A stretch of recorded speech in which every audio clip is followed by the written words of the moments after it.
offer the students that didn't quite make it through high school, although we can we actually can work with anybody. How many of you thought, well, of course, we don't even do the GED anymore. How many of you think adult ed is just for those that didn't graduate from high school? Yeah, no. Back in the oldie days, that may have been the case, but not anymore. Go ahead. It's a thrill to have a banner. So here's the what and how, because when Beth was talking to me about doing a presentation, she said, make sure you tell them the what and the how. And so I want to make sure you get that. So we do still work with adults that don't have a high school diploma. We can absolutely take care of all the needs on that. And so many jobs out there now do require a high school diploma. One thing you may want to think about in regards to that is to go ahead and hire, because we all are looking for people to hire. Go ahead and hire, bring us in. Everything that we do for you is free. We're funded through the Tennessee Department of Labor and Workforce Development, so it's not going to cost you anything. So if I had a warm body in front of me that wanted to work and didn't meet that high school diploma, I would contact, and again, 12 counties, Rutherford being one, Davidson, Wilson, Williamson. I'll leave somebody out if I keep naming them off, but you know, contact, and you'll see the contact information later. Contact us. If you have enough of those, like you've brought in a cohort of employees and that you want them to have their high school diploma, then you know, we can do that on site if there's enough employees, or we have classrooms all across those 12 counties. So you'd be hard pressed not to be able to find one. Now, maybe, you just go back. I'm sorry. So maybe you just want them to have a skill upgrade. One of the companies that we work with is Governor Lee's company, Lee Company, and for some of their jobs, they're saying, okay, we want them at the 8th or 9th grade level. They're not so much interested in the diploma part, but they want them at a specific skill level. And so we can also do that. And you know, they could have a high school diploma, they could have an associate's degree, master's degree, whatever. It doesn't really matter. You know, if they need that academic skill upgrade, how many of you remember how to find X? Okay, well, good. I taught math, so I'm all for math. But you know, sometimes it's not that people are dumb.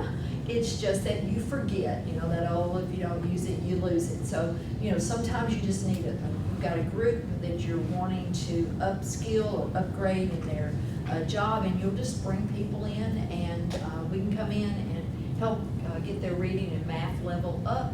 And again, all that's taken care of. Now, so how many of you have employees that are non-native speakers? I mean, great workers, show up on time, ready to go, but they can be a bit of a safety issue. I mean, if you're over there saying, stop, stop, and you know, they don't understand what you're saying, or don't mix that bleach with, you know, some combustible fluid, and they don't understand that, then, you know, that's an issue. And, you know, again, we have to take who's out there and then work with adult ed, and we can help get them ready or work with them. And so we can bring in ESL classes. This is a construction company, OMI. They're based out of Wilson County, I believe. That's where that class was held at.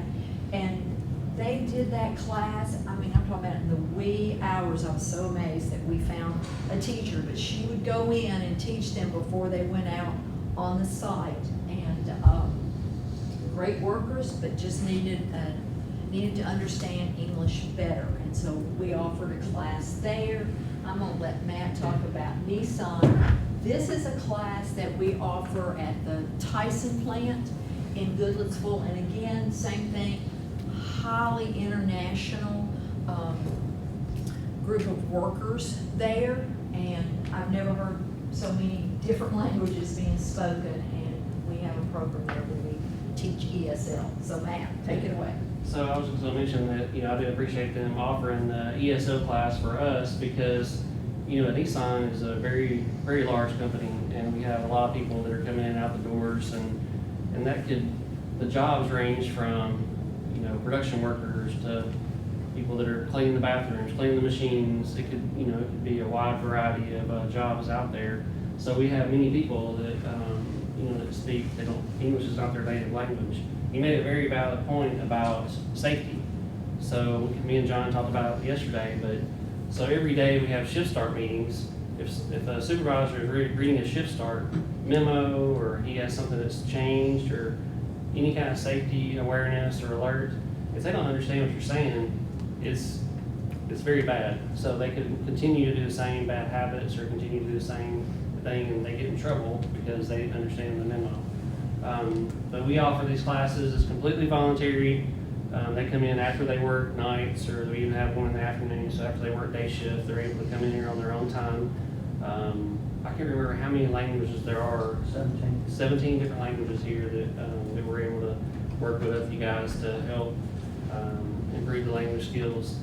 And we actually had a situation yesterday. We talked to a student that was here at TCAT. They were wanting to improve they were wanting to move up. So they've got all this training. They've been working at Nissan for a long time, but they're wanting to advance within the company. But he doesn't know how to go about it. So English is not his native language. So we had a hard time talking to him yesterday. But John even mentioned, hey, have you been taking the ESL classes? And he was like, no. Well, you probably need to go through that. You need to start that because it'll help you. If you're able to communicate with your people, you're able to communicate. If you go through an interview, you're going to have to be able to speak English and understand the job expectations and what you're even interviewing for. But yeah, I think that it's a great program. Nissan loves it. We're glad to be able to offer it to our employees.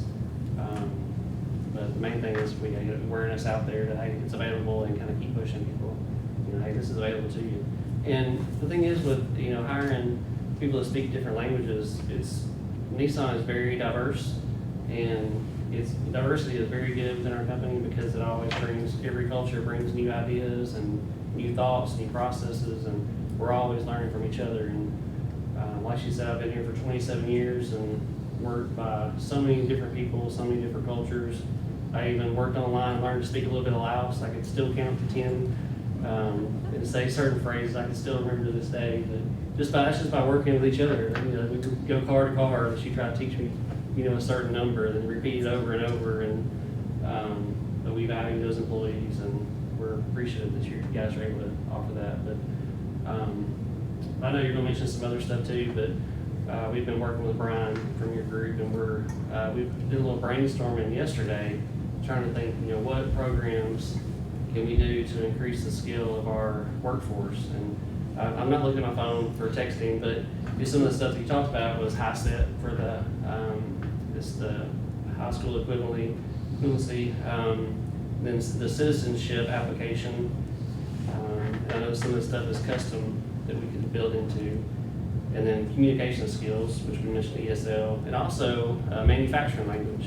So when we say APW or downtime or criticality, what does that mean? Outside of Nissan, they might not understand it, but just teaching the people, what does that mean? And then of course safety, and then also logistics and the importance of logistics, and just manufacturing in general. So we can help build these people up, not only just teaching them English, but how to build them up throughout the company to where they can have future jobs and opportunities to grow. So. Thank you, Pat. We're thrilled to be there. We're looking forward to expanding it. And I wish we would do a better job of getting the word out about the non-native speakers, because so many of them, it's the language that's the barrier. They come and they've got degrees, advanced degrees in other countries. Sadly, it doesn't,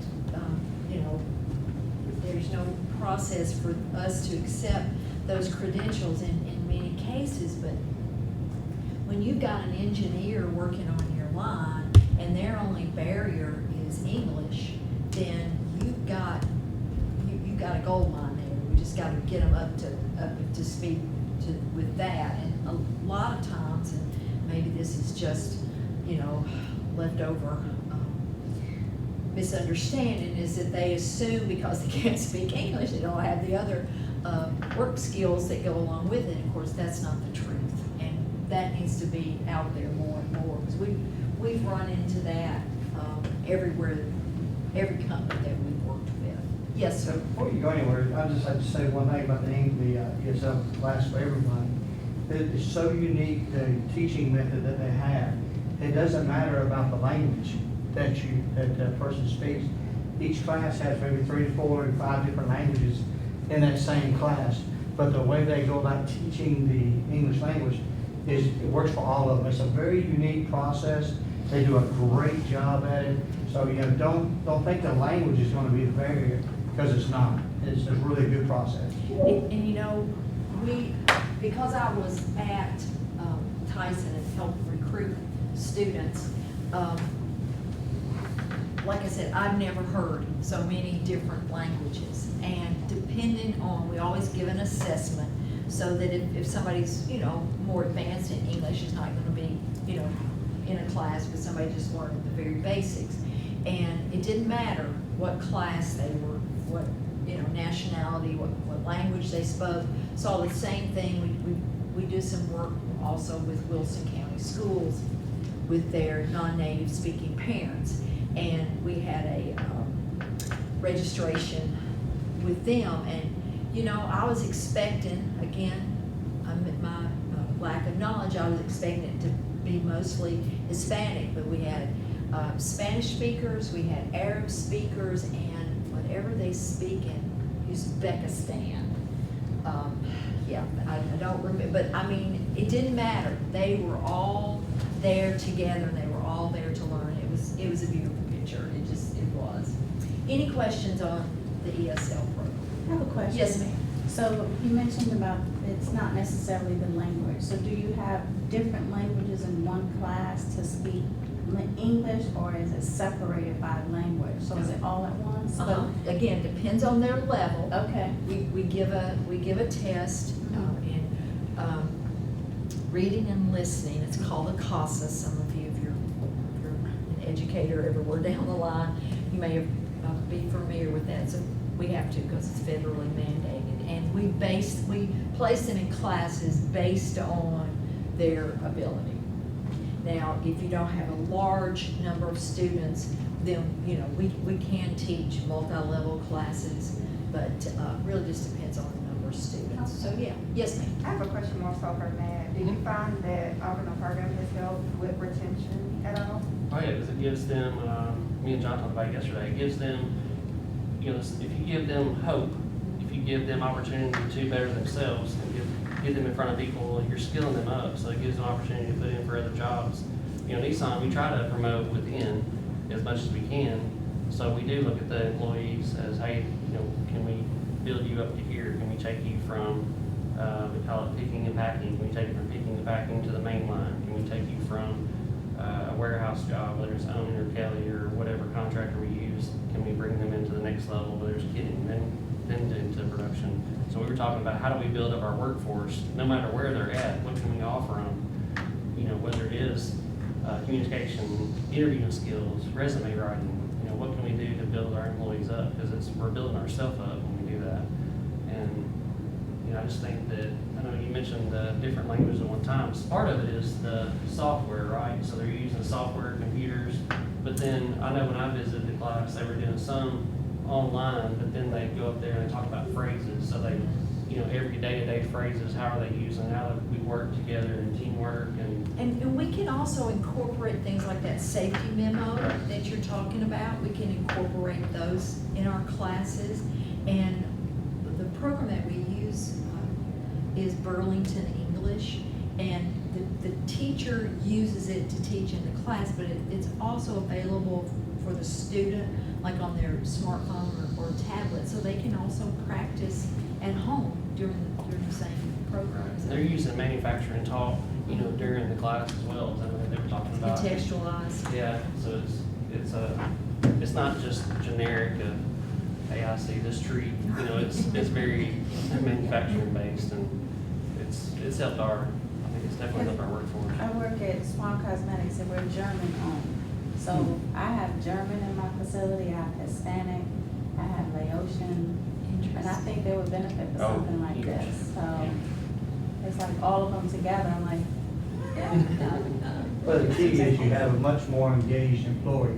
yes. So that, and once you have an engaged employee, you have someone that wants to be there, that wants to improve, and wants to be a part of the company, and they feel that way. Mhm. And so that's the key, to me, it's all about inclusion, more or less diversity about inclusion. Everybody needs to be counted, and that's the way I feel. That's awesome. And it's also turned into a little bit of networking too, because if you have someone that speaks a different language, but this building is a mile from one end to the other, so if you have someone that speaks Egyptian, from one end of the plant, but then all of a sudden they find somebody else, they come to this class, and it's like, Yeah. hey, I didn't know you, and they get to know each other too, so it's also a network opportunity, they Mhm. get to know each other too. Yeah, I So, think that's great. How much of a time commitment outside of work? I think it's what, 2 hour, hour and a half? Usually we do anywhere from an hour and a half to 2 hours twice a week. But again, that's flexible. For example, OMI, I think we were only there about an hour twice a week because of their schedule. And so, yeah, I The mean. length of the program is different based Well, on. it's ongoing. It's People say, ongoing. how long? And I'll say, till y'all kick us out, you don't have a need for us anymore. I mean, we're not like, school where we start and stop, or college where we go, oh, look, you've gone through a semester. But, yeah, it's, If someone could probably speak any English, and they might have to start lower, so it takes them longer. But somebody could be Yeah. pretty decent, so they don't have to go as long. well, when you think about, that's a really good point, man. When you think about, like, I took French in high school and college. Well, after all that, took 2 years of it in college, I couldn't go to France and speak to anybody. So, it's a hard, I mean, those of us that have taken a foreign language, it's a hard process. And, so, yeah. Keep practicing. Yes, and the more they know, a lot of it's just, building up their self-confidence. The more they know, the more they'll communicate with others. And so, yeah, that's really important. Any other questions from either Matt or myself? Okay, all right. So the other thing that we can do is that we offer job-specific training. Just to name a few, certified production technician, industrial readiness training, or NCCER. I don't know what that stands for, but it's yes.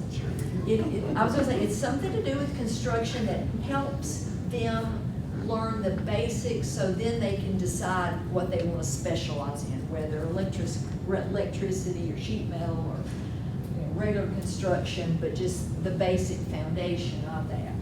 And again, this is us at Tyson. That's when we were recruiting for the Certified Production Technician program. And so what they did is that they had us come and recruit. They took the resumes of those that were interested in the program, and then they ended up selecting 7 that would go through the actual program. And what's really, and this is the classroom where, you can't see all the students, but that's our teacher, and she's teaching the Certified Production Technician program. And what one of the challenges that we face there is that even though they sent us the more higher functioning, they still had some difficulties with ESL. So she's kind of combining the two so that they're learning English at the same time that they're learning the Certified Production Technician course. And the neat thing about it is that when those employees, if they, there's like 4 different modules, but if they make it through, they decide to commit to all 4. Now, those students are paid. We did it at the end of one shift and the beginning of another one. So they're paid to be there, but when they're done with this probably 6-month program, they have the possibility, if a job opens up, and of course they'll now be eligible, they're going to come out making about $48,000 a year. And so, you know, for a 6-month training program, that's not bad cash out there. So for those of you that have children, that's not so bad. We were talking about how that, of course, we believe in teachers, but I didn't start out making $48,000, and that was many degrees later. So that's Tyson. I've included these 2. These are kind of interesting.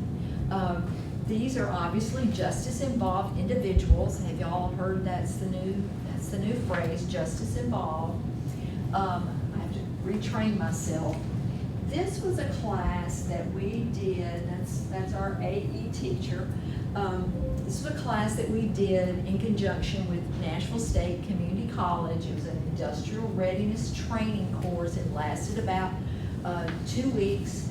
The students came out with an OSHA 10 certification and improvement on the work keys, because we use the work keys curriculum.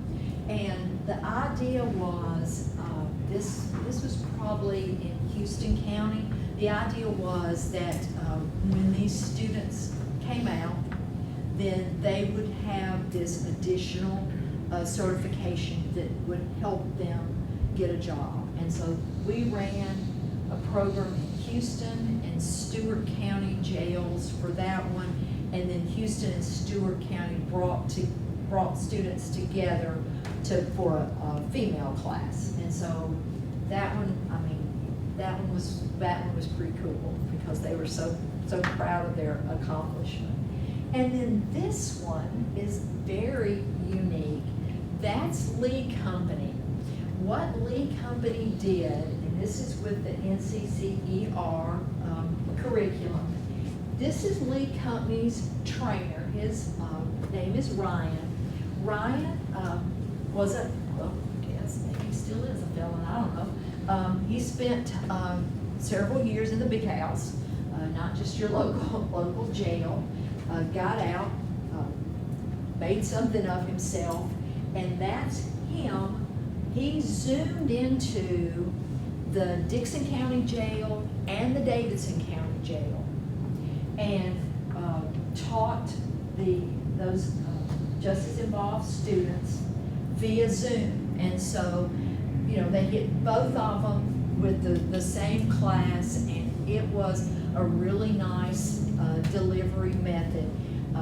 He wasn't able to go to the Davidson County Jail because of their COVID restrictions, but he did go to the Dixon County Jail to teach the hands-on portion of the NCCER curriculum.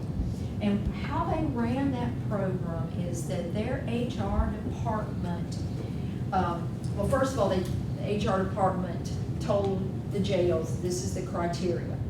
And if we had students interested and they didn't have the 8th and 9th grade math level, we worked with them, adult ed worked with them prior to get their level up.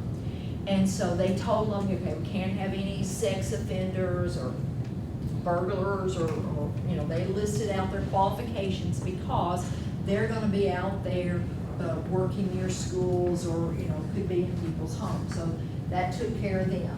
And then once the students were selected, Lee Company interviewed them all to give the final approval for them to be in their class, so they did commit some time to that. And then, once they made it through the program, as they get close to release, the ones that came through the program, then Lee Company sets up Zoom meetings or Zoom interviews with them. Davidson County Jail doesn't have a Zoom account, and so I had to set up a Zoom account for them, or with them, actually use mine, to interview 2 people that were about to be released. And I sat in on those interviews last week, and I mean, it was this one gentleman in particular, he stood up and he was doing his interview standing up, and I thought, that's brave of you, because usually we sit down with that. And he was saying how he came to Nashville, he was going to be a country music star, as so many are, and life took a turn.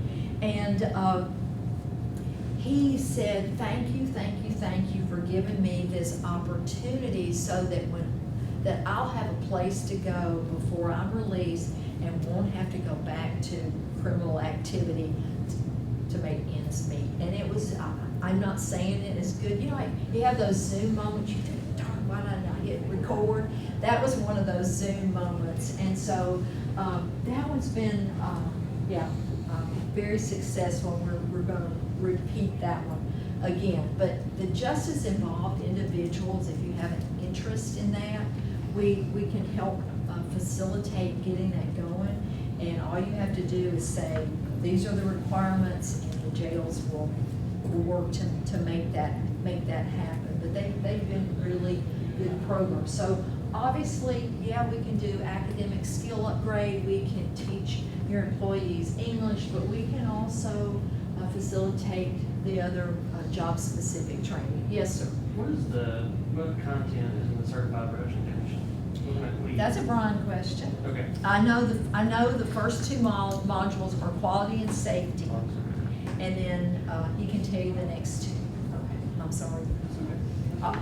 I'm the front part. That's okay. I'm the front person. So, but those are really some interesting classes that we've started and help a broad number of people. And to Matt's point about, using the employees you have to promote within, that's critical, and that will ensure, again, with their retention. And so, while they're in the door and you know them and you got them, work with them, let us upgrade them. Yes? So, and Lee mentioned, where you talk about they work hard and simply to get this going. It's important to give these guys a second chance Yeah, in absolutely. companies, and Well, and it's nice to know that his money's where his mouth is, Right. because his company. me and John and another guy, we've been working on different programs, trying to figure out how can we improve this, to bring these individuals into our plan. We already have some here working through one program, but how can we expand and grow? And we've got some things to work This to worked grow. out really well. I mean, again, Lee Company did quite a bit of a time commitment. Now, you don't have to do that. I really would encourage, if you're interested in this population, to interview them before release, because again, if they have a place to go, once they get out, then you're not, they don't, it helps them stay focused, and that's true of all of us. Yes, ma'am? We actually work with the Rutherford County Work Center in Swan Wonderful. Cosmetics. We work with the females. Okay. And we've been working with them for about 3 or 4 years, and they're our best employees. They love it, they interact. Because they appreciate the They opportunity. appreciate it, they lead by example. So it's really been a good experience for us I'm glad at to hear you say Swan. that. Yeah, Yeah. we've been working with them for a good while. Yeah. If you need any upgrade, we can take care of it. And it's great to work with them while they're still incarcerated, because, they got time on their hands. So, let's use that wisely. Can I say something too? Sure can. And check out services from American Job Center as well, because they're gonna need those services too, to, maybe they need help with transportation, or maybe they have a child and they're going to need child care services. So American Job Center would also, and some of our other programs in the community and help them with their living situation, because, if they don't have somewhere to go.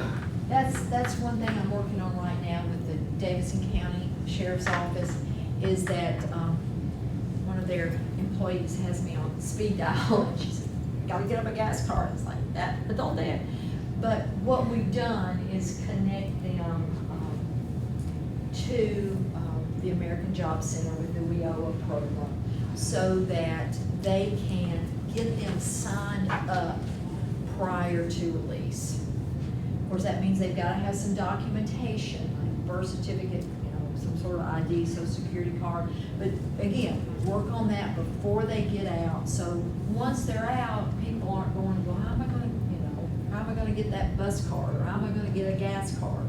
And so, yeah, that's a really good point. But again, what we try to do is get them signed up for that before they rejoin the community. Thank you. Anything else? Okay. So, fire. In all my years in education as an administrator, I never fired somebody because they couldn't teach math, or because they couldn't teach science, or, It was always because of the soft skills. I mean, I feel very confident that I can teach, and I supervised student teachers for a couple of universities for a year, and I felt good about I can teach somebody to teach. What I can't do, or not as successful in doing, is the teamwork, the communication, problem solving, those so-called soft skills, and that'll get them in trouble quicker, than anything else that's out there. If they don't play well with others, if they don't show up on time, the employees that I'm speaking of, those are the ones that end up you having to let them go, and you don't want to let them go because you need them. But we can also teach those skills as well if you have a need. And I know your HR departments are probably overwhelmed at this point, and so we can help take some of that burden off if you need that. Any questions on that one? Okay. And then digital literacy skills. You just think about all the apps that you have. Like when I get ready to put my time in, it's web-based. When I get ready to request some time off, it's web-based. And so making sure that they have good digital literacy skills is pretty critical to their success. So we can also provide that to help employees, or if you feel like they need an upgrade, or you're looking at them, taking a different position. But we can do that as well. Again, how much? Free. You can afford us. We're happy. And again, on site, or again, if you don't have enough to, make a class, we can then have them come to our site, which are pretty well located everywhere. And so I have a thing about business cards. So I don't have one. It's a long story. I have to tell you about it some other time. But you'll take a picture if you need a contact information.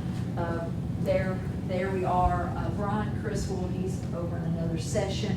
He's our integrated education and training coordinator.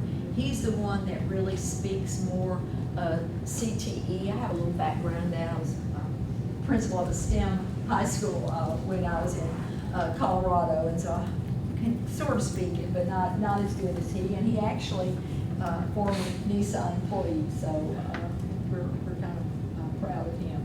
But if you need some help, if you have questions, please reach out. Happy to help. Text me, email me. I didn't put my email up there, so it'd be hard. But you can find me. Just Google Northern Tennessee Adult Education. there we are. Okay, any questions? About on time? Not that anybody minds getting out of Fools Okay, I really appreciate you being here. Matt and I were saying that we were hoping that we wouldn't be talking to ourselves, but again, thank you so much. And if you need anything from us, please give us a call. We're happy to work with you and happy to work with your employees. Thank you. On behalf of the Rutherford County Chamber, I want to say thank you for coming to our summit and participating as speakers. Thank you. Thank you.